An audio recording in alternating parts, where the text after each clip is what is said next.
I can see her lying back in her satin dress, in a room where you do what you don't confess. Sundown, you better take care if I find you've been creeping round my back stairs.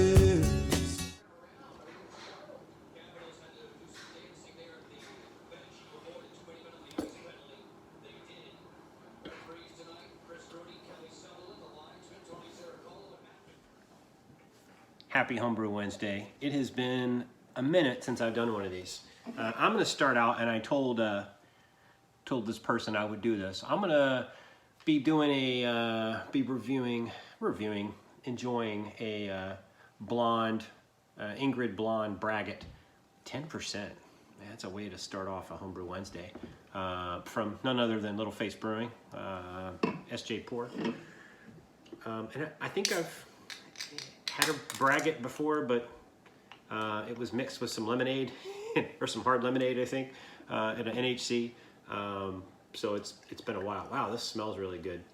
I'm not really familiar with the beer style Braggot. I've never brewed a Braggot, but you know, it's a sessionable beer for me. So look at that. That's very pretty. Look at that.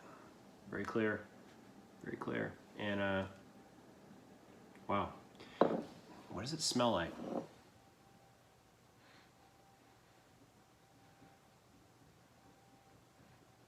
It smells, if I had to describe the smell, and knowing nothing about a Braggot, this is just all, you know, sensory perception, but it reminds me of how I would describe an Imperial Helles. It looks kind of like a Helles. It smells like it smells like it's like you use Pilsen malt. I don't know anything about it, so I don't know. I don't know what yeast goes in a Braggot. I don't really know anything about a Braggot. But, oh, by the way, if you hear a beeping sound that just started, my beverage refrigerator, it's a Frigidaire, has some issue going on with its interlock. The light pops on and the alarm starts going as if the door is open. It's not, and it's not shutting off the cooling. So I think I need to get a new interlock switch to fix it, so I don't have to buy a whole new beverage fridge. And that's going to be annoying because this thing is going to be making this noise throughout the video. So maybe I'll have to turn it off for the time being. Yeah, let me do that. Let me shut it off and then I'll turn it back on. Hang on.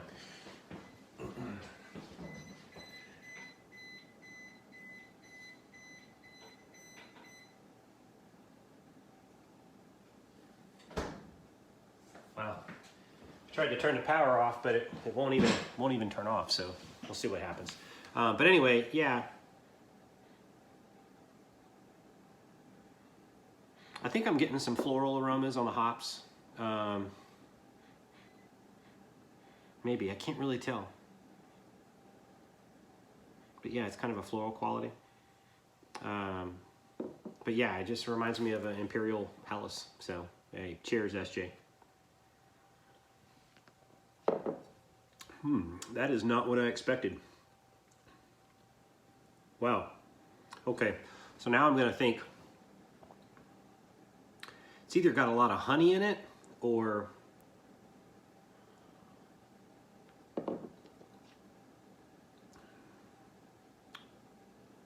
yeah. Now it's reminding me of a carbonated mead, because it tastes a lot like the meads that I tasted, and we tasted one night at NHC. I'm trying to remember which one that, I think it was the first one I went to in Oregon. Was it Oregon? Yeah, in Portland. But we tasted a whole bunch of meads, and this reminds me of a mead. Just a mead that's more carbonated. Maybe it's like a blend of a, think about Braggot. Maybe it's a blend of a mead and a beer. Maybe that's what it is. I don't know. I know it's 10%, so I'm not going to go crazy and like smash this thing during this video, but damn. That beeping is going to drive me nuts. Okay. So anyway, so let's talk about other stuff. So I I want to talk a little bit about this. So this is the sight glass for my Blickman mash tun. So I did a old school. Hold on, this is going to kill me. Hang on. Okay, we'll see if that works. I taped it with some masking tape, and you know, if it still comes on, you know, I don't know. I'm thinking that maybe the little bar that mashes the interlock isn't quite fully pressing it in, so I taped it all the way down, and you know, we'll see what happens. But anyway, when I was doing my old school brew day, I noticed that. So first of all, I clean these glass tubes get kind of nasty after you brew a couple times. So you'll take them out and run a brush through the glass tube, and then you put it back in. But what happened was when I put it back in and I was tightening, you know, these screws, because these screws will go on the inside of the drilled holes in the side of your kettle, and then you'll fasten it with a nut on the inside of the pot. When I was putting it in there, I think I maybe had I think I had these slightly kind of crooked, and when I started tightening it down, I could hear kind of, you know, grinding noise, like glass grinding noise. I go, oh, that can't be good. But I thought I was good because I got it nice and tight. Well, come to find out, and let me pull this off and show you what happened. Come to find out, I wasn't good, and I broke the glass tube, and I don't have my glasses. Yeah, I do. I broke the glass tube. You can see there how I cracked that glass tube pretty good on that side, and then on the other side even more. It's even worse on that side. It's got that crack. So anyway, I think I had this one that was cracked even more, was on the bottom, you know, as the sight glass is standing up in the pot, and I started having significant leakage. As soon as I mashed in the mash tun, I started seeing fluid dripping down from what I thought was my pump. And I thought my pump was leaking. I was like, oh crap, I'm gonna have to stop and clean out the pump and put it back together. But then I looked even closer, and then I could see this fluid kind of bubbling out from the bottom of the sight glass. So I had already mashed in with, you know, what is it? I forget how many 15 plus pounds of grain for old school or whatever it is. Maybe it's 17, 15, 16, 17. It's about 17 or 18 pounds of grain. So I wasn't looking forward to having to throw the whole brew. That beeping's coming back. Damn it. I wasn't looking forward to having to throw away the whole brew. So anyway, I stopped the mash tun, turned everything off. I drained the mash tun into a bucket. I scooped out the grains into another bucket, and then I pulled the sight glass off, and I pulled it out, saw that it was cracked. I flipped this, so I took the more broken part, put it up in the housing, refastened it back, and luckily that was able to hold enough to get through the brew day. But anyway, what I did was I ordered another sight glass, which came in today. Hopefully I don't drop and crack this thing as I'm showing it. It's only 10 bucks. So I got, and hopefully they're the same size. That would be embarrassing. Okay, yeah, same exact size, so that's good. So now I've got a new sight glass, so I will refasten this in, and I'm back. Should have a good, make sure I don't, I'm going to have to clean out all the glass pieces in there. I do not want to crack this thing again. But yeah, so I got my sight glass back functional, which is just in time because I'm doing a brew day. Oh, by the way, I finished that brew day of old school, and maybe I'll have a little bit of footage of some stuff here and there. I don't know, I'll put it up if I do. So I'm doing a old school brew day, and yeah, we had an issue. I'm good now. See, like, look at the color on that. Is that nice? Just passed over the hot blocker. My spark's going. But the issue I had was, you see these sight glasses, these Blickman sight glasses? So there's one on my mash tun and one on my boil kettle. Well, I had removed these and cleaned them after last brew day. Unfortunately, when I put this one on the mash tun back on, I think I either didn't seat the glass, the little sight tube glass, this little sight tube glass that fits up on the inside and goes into little housings on the top and bottom. I don't think I seated it properly, and I cranked it down, and I remember thinking I heard some grinding going on, and so sure enough today when I loaded up my mash tun, I looked over and I started seeing, I thought I had a leak in my pump, because I started seeing like fluid coming out of the bottom of my pump at a pretty high rate, and then I looked up here and saw that it was actually coming out of this bottom part of the sight glass. And all there is there's a, you know, there's holes drilled into the top and bottom. You put these on. They have little screws that go through the back, and then you have a little nut that attaches, like you can see here on this side. So I had to stop I just started underletting, and I was about 2/3 of the way through. I had to stop, drain everything into a bucket, scoop all the grain out, and then go in, remove the sight glass, and then I saw it was chipped on both the top and the bottom. More on the bottom than it was on the top, so I flipped the sight glass, put it back in, and thank God it held. So now I'm gonna order a new sight glass because I need to get a new one, because this one just held for the brew day, but thank God it did. But it's always something, right? Cheers. So this is my new sink. This thing rocks. First of all, so I got a new sink put in. See, I took the old sink out. It was kind of beat up, and the insulation on the bottom of it underneath had all fallen off, so it wasn't, you know, it just needed to be replaced. And then I got this new faucet because the one I had unscrewed the faucet head so many times and hooked it up to my plastic tubing that I use to you know, put water into my kettles and then into my plate chiller. It just was all, if you remember, you saw that video, it was all frayed and beat up and everything. So I got this thing. The cool thing about it, it's got this little faucet, I don't know what you call it, this little faucet head stand. So you can pull this thing out, and I can, the really cool thing is I can put this carboy, let me show you, I can take this, well, I don't want to because it's actually sanitized, but I can take this carboy, set it in the sink, and it's got this nice little grill here that comes out with a little hole for the drain, and it's got a little scoop cup that all the grains get caught in here, which is nice. But I put my carboy in here, and then what I do is I pull this out of its seating, so it kind of comes out like that. I set it like this, and then that way there's enough weight that I can put the carboy in there, put this on the top, and I can fill it up with water, or, you know, do whatever I'm doing, and I can walk away and leave it. Then I can reseat that back down, and, you know, now it sits back in the seating. Anyway, this thing is amazing. I love it. And then it came with also these little, let me move this over. So you got this little kind of grill that you can lay across the top of the sink. Then you got this little tray here you can put stuff in to kind of dry. It's just so functional. And it even came with a cutting board, which my wife just put a new sink in upstairs, and you know, because hers is it's like one of those English country sinks, and there's no indent like here that you can put these kinds of devices. Like this thing will just, there's an indent there and there's an indent there, so these kind of things you can put over the sink. You can't do that upstairs the way the counter is. So I told her mine came with this tray, this grill, and then also a wooden cutting board.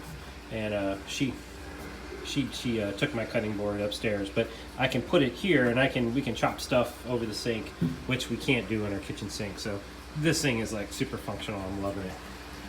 Sure, I'm doing an old school brew day.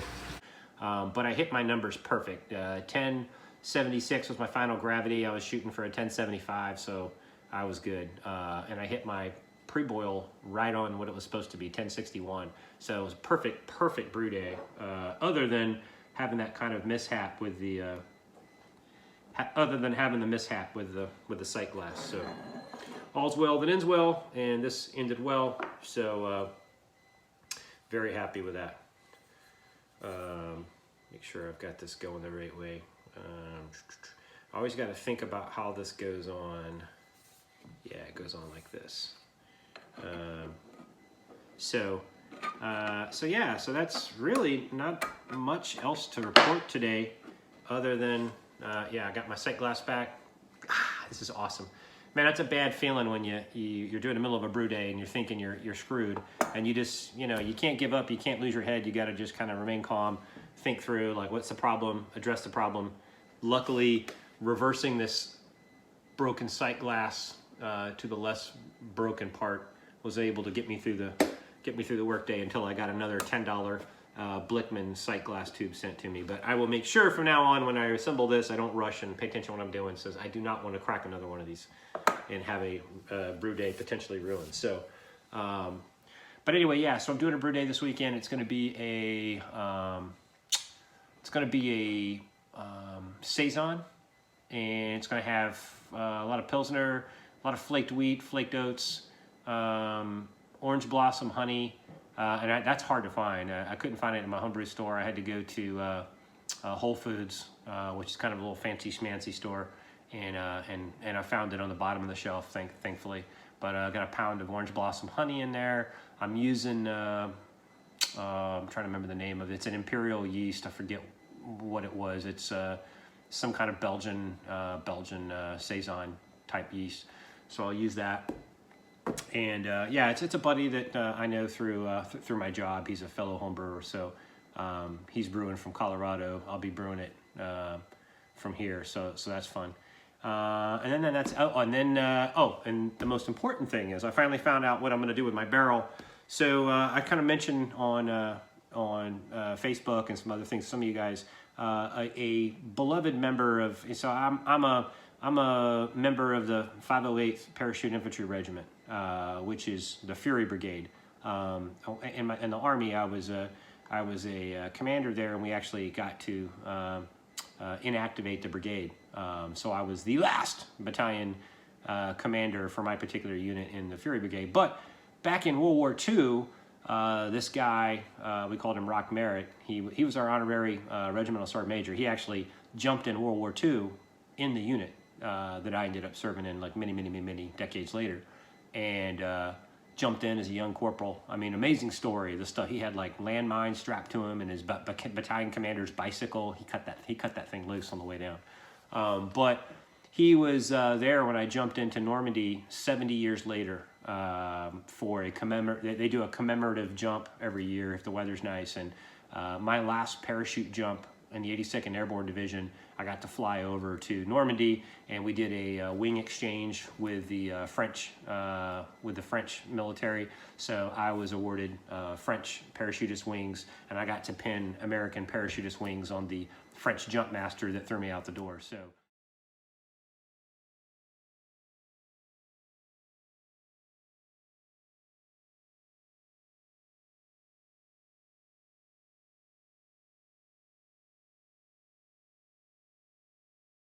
Because he jumped, we jumped with each other, so we got to exchange jump wings. But anyway, it was just a cool. I think I was there for like a week or something like that, and it was just a life-changing experience. Many cool stories out of that. But the coolest story was I stood there overlooking the drop zone where Rock Merritt had jumped into 70 years before. And I mean, some of his buddies didn't make it. They landed in ravines and drowned in some cases. But amazing guy. He just passed away. I think it's in the last 2 weeks. He was 98 years old. Just amazing guy. And there's not many of those guys left, unfortunately, because age-wise, they're just going to be even fewer and fewer. And there's probably just a handful left now to tell the story. So, but anyway. In honor of Rock Merritt, I'm going to do a Fury from the Sky Imperial Stout. Probably not many of you are gonna be able to get this, because in order to get a bottle of it, you're gonna have to be from the regiment. So I've identified. I'm probably gonna send out 20 of them, and I'm already almost filled up with the names of folks that said, "Hey, I want a bottle. I want a bottle." So I'm gonna brew that probably in the next couple of weeks. Let it age in the barrel. For a week. It's going to be an Imperial Stout. I think I'm going to call it Fury from the Sky or Rock Stout. Maybe I'll call it Rock Stout. But it's going to age in the barrel for a month, and then I'm going to carb it and bottle it and ship it out towards the end of probably the third week of May, so that it can arrive to all the recipients in time for them to enjoy for D-Day. That's the plan. So that's a really cool probably would be one of the coolest brews I think I ever do. So it'll be a lot of sentimental value. I'm certainly going to probably wax tip those things and put some away for posterity. So anyway, that's it for this week's Homebrew Wednesday. Have yourself a happy homebrew, this mixed mead beer kind of braggot thing, if that's what it is. And have a very, very happy Homebrew Wednesday. Cheers.